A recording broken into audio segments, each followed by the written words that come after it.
Et je suis assez sceptique de penser qu'on peut retrouver la confiance uniquement en déclarant maintenant la finance, non pas traditionnelle, mais la finance durable, sans modifier fondamentalement le modèle d'affaires. Et ça veut dire modifier aussi les mentalités de tous ceux qui sont des acteurs dans le secteur financier. Je suis totalement d'accord. Je n'ai pas un mot à changer. Je pense que cette recréation de la confiance est compliquée, n'est vraiment pas facile à recréer.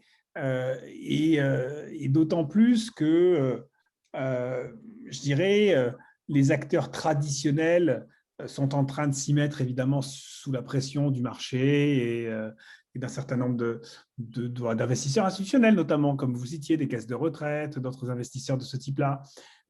Mais ce qui me frappe, c'est que ces gros acteurs traditionnels sont capables de vous dire aujourd'hui, moi, j'ai 5% de finances durables dans mes actifs, ou 10%, ou 20%, comme si on pouvait être 20% vertueux. N'est-ce pas? Euh, ça n'a absolument aucun Faire un sens. peu.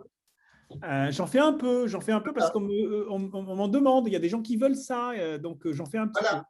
Et évidemment, ça n'a absolument aucun sens. Enfin, je veux dire, et c'est pour ça qu'il y a eu beaucoup de discussions récemment sur la définition de l'impact. Qu'est-ce que c'est que l'impact? Et moi, je considère que on devrait déjà d'emblée considérer que quelqu'un qui fait de l'impact doit faire de l'impact à 100%. Il y a pas, c'est pas de, ça n'a pas beaucoup de sens de se dire j'ai de l'intention, j'ai une bonne intention, mais seulement pour une partie de mes actifs. Et quand on parle de greenwashing, d'ailleurs, moi je dis souvent que le pire des greenwashing, c'est pas celui qui fait quelque chose de malsain, etc. Ça existe, il y en aura toujours, et à la limite, bon. Pour moi, le pire des greenwashing, c'est celui qui fait quelque chose de très, très, très, très bien sur 1% de ses actifs et qui passe 99% de son temps à en parler.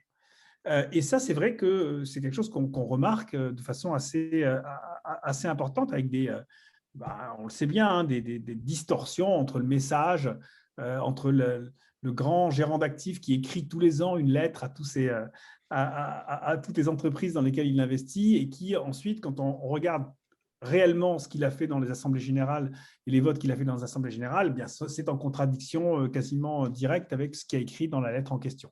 Donc voilà, ça, je crois que c'est un vrai sujet et je suis d'accord que cette confiance va avoir du mal à se reconstruire. Alors, est-ce qu'on peut le faire à travers des nouveaux acteurs? Est-ce qu'on peut le faire à travers des labels? Est-ce qu'on peut le faire à travers de la régulation?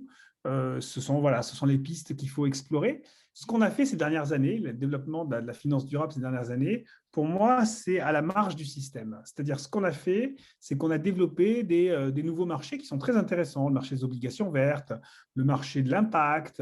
Il y a des choses très bien là-dedans, franchement. Il y a des choses avec des gens qui font ça sérieusement et qui font des choses vraiment bien. Mais finalement, tout ça n'est que à la marge du cœur du système. Et le cœur du système, lui, il n'a pas beaucoup bougé. Et notamment, le fonctionnement des marchés financiers lui-même n'a pas beaucoup bougé.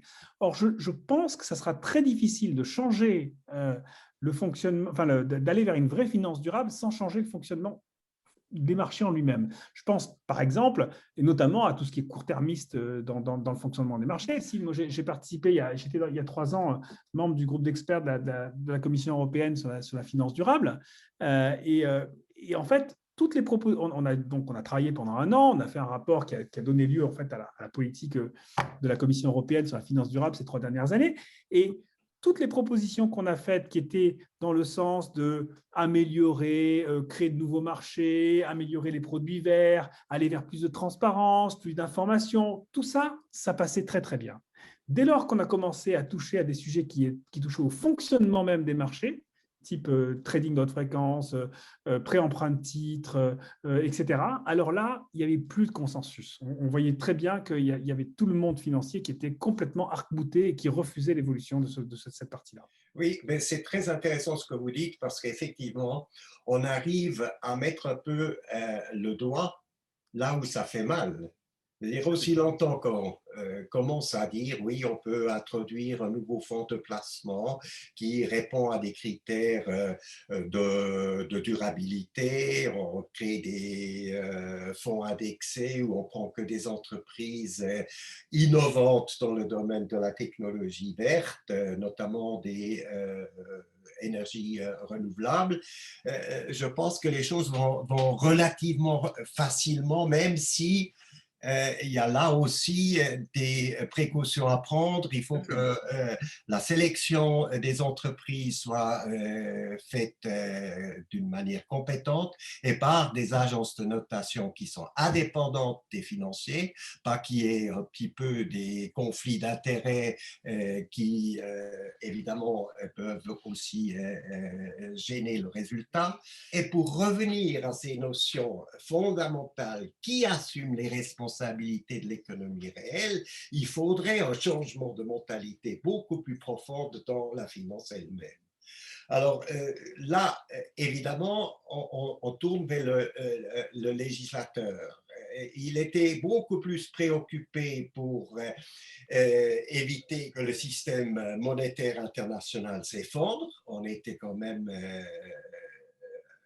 menacé d'un tel effondrement, c'est concentrer sur la liquidité, rétablir la confiance entre les différents acteurs financiers à l'intérieur de la branche. Elle n'est toujours pas tout à fait assurée à l'heure actuelle, est beaucoup plus intéressé à limiter un peu ce danger de trop grande pour faire faillite qui finalement laisse la perte aux contribuables et les bénéfices aux privés.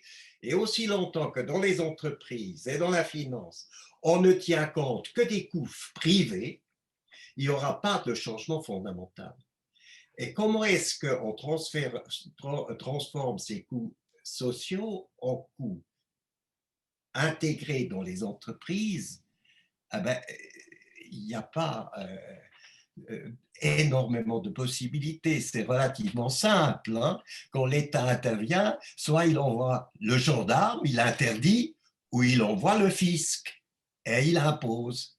Et les taxes sur le CO2, les manières d'internaliser ces coûts externes dans l'évaluation d'une entreprise, c'est le plus grande difficulté du régulateur à l'heure actuelle.